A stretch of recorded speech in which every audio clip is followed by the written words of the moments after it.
Selamat malam, salam sejahtera. Ini berita, ini ulasan tentang isu pembekuan akaun Bersatu oleh SPRM. Semalam yang paling hangat menceritakan tentang pengesahan oleh Tan Sri Azam Baki, Ketua Pesuruhjaya SPRM, yang telah mengesahkan bahawa akaun Bersatu dibekukan kerana atas dakwaan disiasat mengikut akta yang dikaitkan dengan hasil haram. Selain daripada itu, akaun Bersatu juga dibekukan untuk siasatan yang kononnya ada derma RM300 juta. Seorang daripada pemimpin Barisan Nasional UMNO telah menyatakan satu pernyataan yang memang agak logik apabila beliau mengatakan Parti Bersatu baru ditubuh 6 tahun, baru setahun jagung, tapi memiliki keuangan lebih daripada 100 juta, bahkan dalam akaun ada derma 300 juta. Jadi ini dipersoalkan oleh beliau, bagaimana dan dari mana dan siapa penderma yang murah hati itu sehingga sanggup mendermakan 300 juta dan dari mana dana sehingga akaun Bersatu yang baru 6 tahun mempunyai uang sebanyak itu. Beliau membandingkan dengan Parti UMNO yang sudah berusia 70 tahun, ketika dibekukan akaun mereka hanya mempunyai 100 juta. 70 tahun hanya ada 100 juta kata beliau, manakala Parti Bersatu pula baru 6 tahun sudah mempunyai keuangan yang luar biasa. Hari ini keputusan terkini, ini pengakuan terkini daripada Muhyiddin Yassin yang mengejutkan seluruh rakyat Malaysia. Apabila Muhyiddin katakan mereka atau Parti Bersatu telah pun memohon supaya SPRM membatalkan pembekuan akaun Bersatu kerana menurut Muhyiddin Yassin mereka tiada duit untuk membayar gaji staf mereka. Saudara, sebelum kita teruskan ulasan malam ini, jangan lupa tinggalkan komen anda, tekan butang subscribe untuk mendapatkan isu-isu terkini dari channel ini dan membantu mengembangkannya. Tekan butang subscribe itu percuma. Bersatu akan menulis surat kepada SPRM bagi memohon pembatalan perintah pembekuan akaun banknya. Sekali lagi, menafikan menerima sebarang wang daripada dana pakej rangsangan ekonomi bernilai RM92.5 bilion seperti didakwa. Muhyiddin Yassin berkata, pembekuan itu akan menjejaskan operasi mereka. Muhyiddin berkata, bila dah beku akaun, kami sebagai pertubuhan politik yang penting dan besar ini, tak ada duit untuk bayar gaji pentadbiran, kata beliau. Bukan sahaja untuk sebulan.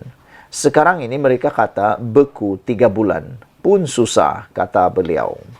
Muhyiddin juga berkata itu membawa kesan kepada kelicinan pentadbiran parti dan juga peranan kita sebagai parti yang penting dalam negara, kata Presiden Bersatu. Ketua Pesuruhjaya SPRM Azam Baki berkata, SPRM membekukan akaun bank Parti Bersatu sejak 2 minggu lalu bagi memudahkan siasatan berdasarkan Akta Pencegahan Pengubahan Wang Haram dan pencegahan pembiayaan keganasan. Bagaimanapun, Azam Baki enggan mengulas lebih lanjut. Pada awalnya, pembekuan itu didakwa ada kaitan dengan siasatan terhadap dana rangsangan kerajaan berjumlah RM92.5 bilion bagi membendung COVID-19 dan didakwa diselewengkan.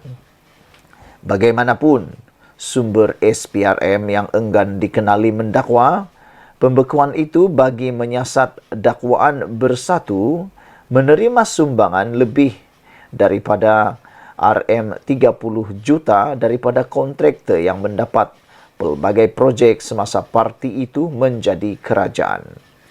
Setiausaha Agung Bersatu, Hamzah Zainuddin semalam mengecam kerajaan yang menurutnya menggunakan agensi kerajaan sebagai alat untuk membunuh kredibiliti Bersatu serta Perikatan Nasional. Saudara-saudara sekalian, perkara ini telah pun menggemparkan seluruh rakyat Malaysia. Manakah tidak gemparnya apabila akaun Parti Bersatu dibekukan dengan begitu mendadak.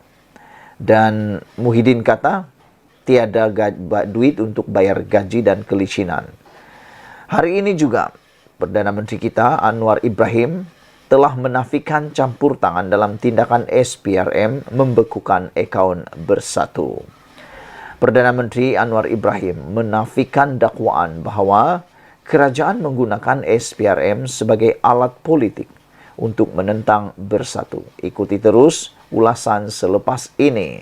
Selain daripada itu, saudara, Planatif juga mendakwa Muhyiddin yang ketika itu adalah Perdana Menteri ke-8 turut cuai dan menyalahguna jawatan awam apabila menamatkan projek berkenaan sehingga kerajaan dan semua rakyat Malaysia termasuk Planatif selaku pembayar cukai perlu mengeluarkan wang RM320 juta sebagai pampasan pembatalan perjanjian dua hala antara Malaysia dan Singapura yang dipersetujui. Dakwa Planatif lagi, Mustafa yang bertanggungjawab dalam menguruskan projek itu telah melakukan kecuaian ketika menangguhkan projek tersebut sehingga menyebabkan wang negara perlu dikeluarkan sebanyak 46 juta. Selain itu, Muhammad Hatta mendakwa Wi juga cuai semasa menguruskan projek tersebut dan merupakan pengangkutan awam bagi rakyat Malaysia sehingga mendatangkan kesusahan dan kerugian berjumlah RM46 juta kepada rakyat Malaysia sekaligus menafikan hak rakyat untuk menikmati sistem pengangkutan kelas pertama di peringkat antarabangsa yang pantas, selamat dan murah. Oleh itu, Planatif antara lain menuntut deklarasi bahawa pembatalan projek yang diumumkan oleh Muhyiddin adalah batal dan tidak sah. Selain memohon deklarasi, kesemua defendant membayar ganti rugi dan pampasan sebanyak RM1 juta kepada setiap rakyat Malaysia, termasuk Planatif kerana telah secara salah dan cuai membatalkan projek HSR. Itulah yang saya katakan pada peringkat awal sebentar tadi. Iaitu, kalau betul-betul 5 orang Planatif ini, defendant ini kalah di dalam kes saman ini, maka mereka perlu membayar ganti rugi dan pampasan sebanyak 1 juta ringgit kepada setiap rakyat Malaysia. Kepada setiap rakyat Malaysia nih. Ini bukan setiap ketua isi rumah. Ini setiap rakyat Malaysia. Jadi kalau ada suami isteri, dua-dua pun dapat 1 juta. 1 juta ringgit. Itu yang saya kata tadi. Kalau ini benar-benar berlaku, setiap rakyat Malaysia akan jadi jutawan. Hebat kan? Saudara-saudara, sehubungan dengan itu, Planatif turut pada 1 Januari 2021, Malaysia dan Singapura mengumumkan penamatan projek HSR sejauh 350 km kerana kedua-dua negara gagal mencapai persetujuan mengenai perubahan yang dicadangkan oleh Malaysia sebelum perjanjian projek itu luput pada 31 Disember 2020.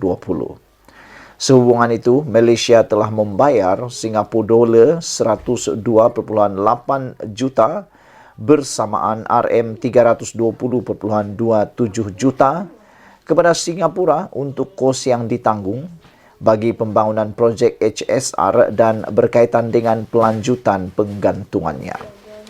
Projek tersebut dijangka menyediakan 3 servis utama, iaitu perjalanan secara langsung antara Malaysia dan Singapura dalam tempoh 90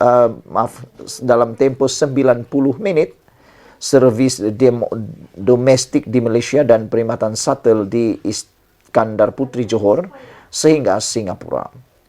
Pengurusan kes saman itu ditetapkan pada 2 Februari ini di hadapan penolong kanan pendaftar Tinggi Nur Shahsha Hidayah Nur Azhar.